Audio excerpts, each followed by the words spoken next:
আসসালামু আলাইকুম সবাইকে। কেমন আছেন সবাই? একটা বিষয়ের কথা না বললেই না। দেখেন এখন যে সময় এই সময়ে যে মানুষ যে কি পরিমাণ অসুস্থ হইতেছে, এই সময়টায় আমাদের সবসময় খেয়াল রাখতে হবে যে আমাদের সর্দি-কাশিটা বিশেষ করে না হয় যাতে। মানে যে এখন হলো আবহাওয়া চেঞ্জ, শীত পড়তেছে আস্তে, আস্তে করে। এখন সবারই ঠান্ডা কফ কাশি লাগতেই পারে। কিন্তু আমরা যদি কিছু ঘরোয়া টোটকা বা কিছু ওষুধ যদি ঘরের ভিতরে রাইখা দেই যেকোনো সময় আমাদের কাজে লাগতে পারে।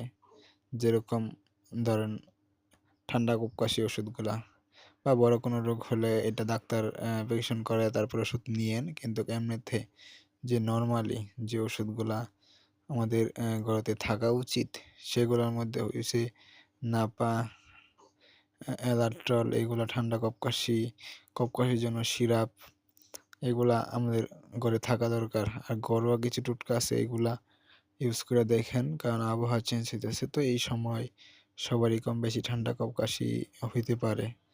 আর আমাদের যে প্রফেশনাল ওষুধগুলো আছে এগুলোর মধ্যে কিছু, কিছু ওষুধ আছে যেগুলো একদম নরমালি এটা অ্যান্টিবায়োটিক না এগুলা দেওয়া যায়।